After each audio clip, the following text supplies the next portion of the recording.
welcome to another episode of CTLN Opinion Plus. As you already know, this is a space for Latinos where we discuss what concerns our community and our opinions. This week, we are speaking to Beth Hines, the Executive Director of Community Partners in Action.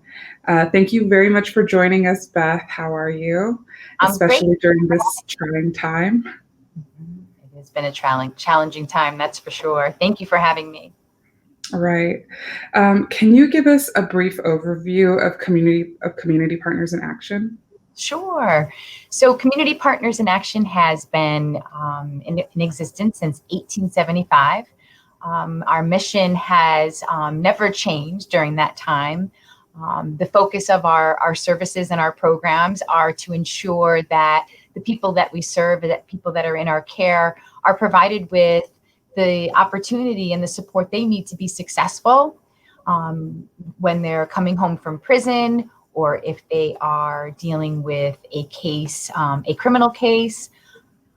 We have many programs and services that provide assistance to help them achieve their goals and make the changes they need so that they can stay out of the criminal justice system. Some of those programs focus on basic needs, substance abuse and mental health assistance, cognitive behavioral therapy, strategic case management, transitional housing.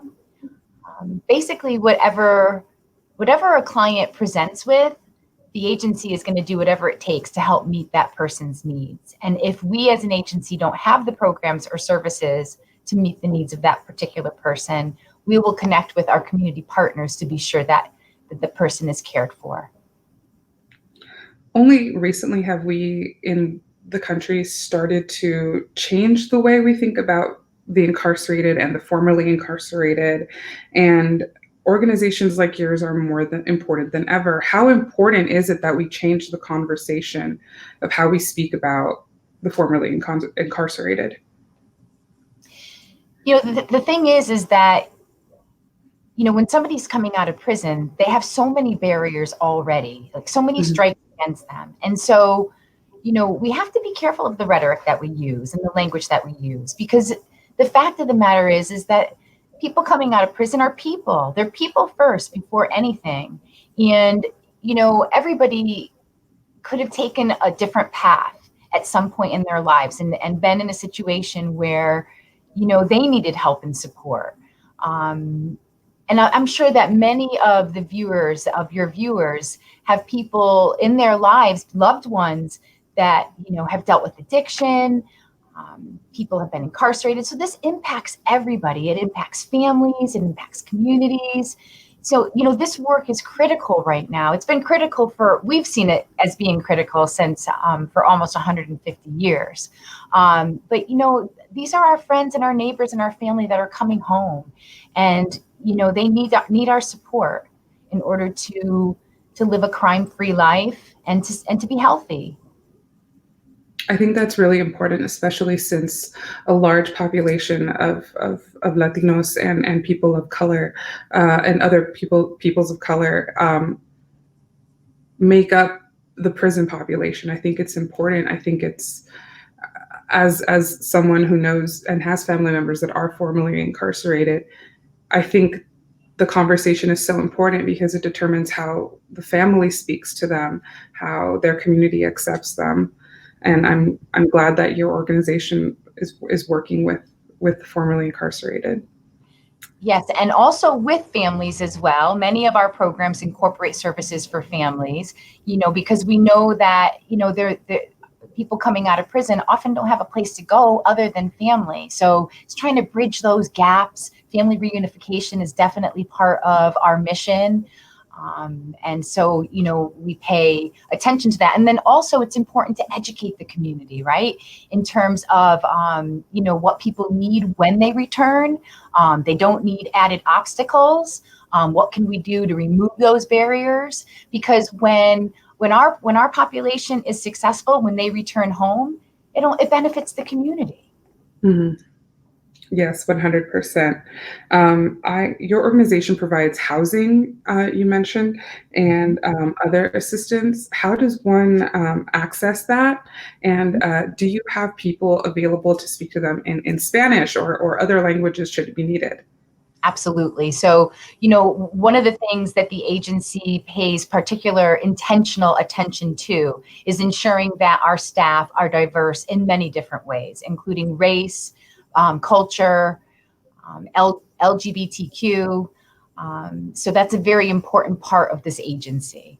In fact, we have actually recently launched a diversity, equity, and inclusion committee comprised of our board and staff to take an intentional look at the agency in terms of our diversity, inclusion, and equity to be sure that, you know, we are doing the best that we can to ensure our staff and participants feel included, and our programs and services and how we work with our staff, that we're equitable.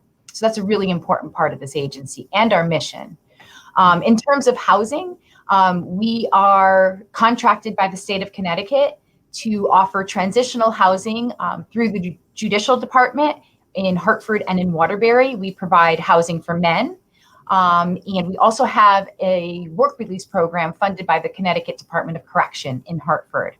And in Manchester, we have a small home where it is a transitional home for women who are in our resettlement reentry program.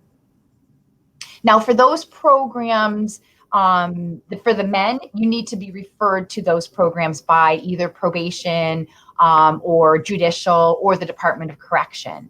In terms of our home in Manchester, women that enter our resettlement program that are in need of housing have the opportunity to stay at our house in Manchester. We call it Mart's house.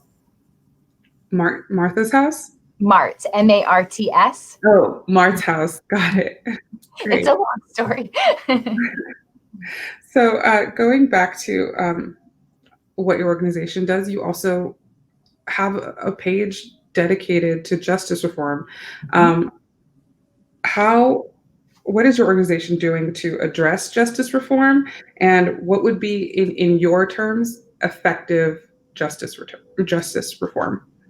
So the legislative policies that we are supporting this particular session is what we as an agency believe are the necessary reforms.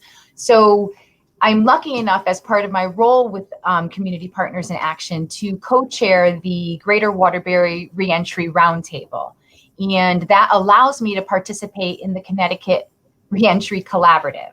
And so this collaborative has worked over the last several months to put our 2021 legislative policies together. And Community Partners in Action has signed on as a support of these legislative policies. So the collaborative policies are those policies that the agency supports. These policies include clean slate legislation. So both Community Partners in Action and the collaborative are fully behind the clean slate legislation that will be coming out soon. I believe this is going to be proposed by Senator Gary Winfield. We also support anti-discrimination in employment and in housing. We are also hoping to see the recently implemented Reentry Housing Assistance Program that is currently a partnership between the Connecticut Department of Correction and the Connecticut Coalition to End Homelessness actually be codified into a law, so that this support does not go away once the money that currently exists is gone, but this actually is a program that exists for years to come. This program has been instrumental during the pandemic. We've had many clients come out of prison since March who have been homeless, and they come to our Hartford Reentry Welcome Center in need of shelter, in addition to a host of services. And so this particular program, this funding from the Reentry Housing Assistance Program, has enabled us to be sure that nobody is homeless when they're released and when they come to us for services. So what we do is, if we can't put somebody into a secure apartment immediately upon their release, which is very challenging, we will have them. We have a partnership with local hotels, and we'll have put the person in the hotel for a period of time until we can ensure a stable place for them to live. And then this program, the Reentry Housing Assistance Program, provides resources to be sure that the rent is paid, gives that person a chance to stabilize, get a job, get their SSI benefits activated, whatever it's going to take to be able to sustain themselves in that apartment. So this is really important work. If we were able to do this during a pandemic, we should be able to do this when we aren't experiencing a pandemic. That's very impressive. And I was going to ask you, how are you guys dealing with the pandemic? But it seems like you've adjusted. That's really great. Yeah, it was challenging. And I need to, really give a huge shout out to the staff at Community Partners in Action. They are incredible. I mean, while many programs and agencies were having to close their doors, which I completely understand, we as an agency decided that we couldn't close our doors. Our people needed us. People were still coming out of prison. We had residential programs to staff, and so we needed to shift overnight, which we were able to do. There was a lot of, on the cuff decision making going on. We're still, kind of adjusting to the pandemic in terms of, bringing staff back to the office and doing some in-person services and making sure everybody is safe.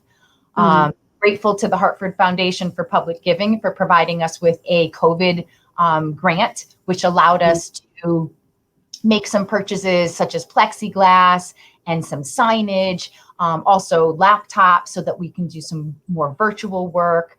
But yes, I mean, it was so important that we be available for our clients. They needed us, and we certainly couldn't be putting people up in hotels and not be providing them with services. Right. We only have a few minutes left, but I did want to ask you, what can we as people in Connecticut, as people in the United States, do to, I guess, help not only reentry, but to break the cycle of people going back into the prison system? How do we do that as just ordinary citizens? Well, many ordinary citizens are employers. And so, one thing that I would plea, a plea to employers is that, people deserve a second chance. Also, too, when our clients come to us, we work with them on job readiness. They're well prepared for employment when we send a client to an employer for an interview. I don't even think it means taking a chance. It's just that, this is a population that can do great things with the right support, and also the right training, so I feel that there needs to be more commitment on the part of employers to employ people with a criminal history, and also on the part of boards to lease their properties to our participants. They shouldn't have to deal with their criminal record for the rest of their lives. And there's so many people that have touched my life that I know, whether they work for CPA currently or are participants of the agency. Some of these records date back 10, 15, 20 years, and they're still haunting our participants and some of our staff. It seems crazy to me. It definitely seems unreasonable, especially considering the country that we live in that's supposed to create an opportunity for all. So thank you very much for being so candid and for being very informative. I think this is a necessary conversation that I think all communities need to have. Absolutely. Yeah. Well, thank you for having me. I really appreciate it. Happy to come back anytime and talk more about the services that we provide and the issues that the agency stands behind. One more thing I just want to point out in terms of our legislative priorities is that we are also advocating strongly for the restoration of voting rights for our population. Ooh, amen to that. Absolutely. Yeah. So, thank you very much for talking with us, Beth. It was a pleasure and extremely informative. You're welcome. It was my pleasure. Take care. Be safe. You too. Thank you. That's all the time that we have for today. Tune in next week for another episode of CTLN Opinion Plus. My name is Savani, and don't forget to follow us on all of our social media handles on Twitter at CT Latino News and Instagram CT_Latino News. Thanks for joining us. See you next week.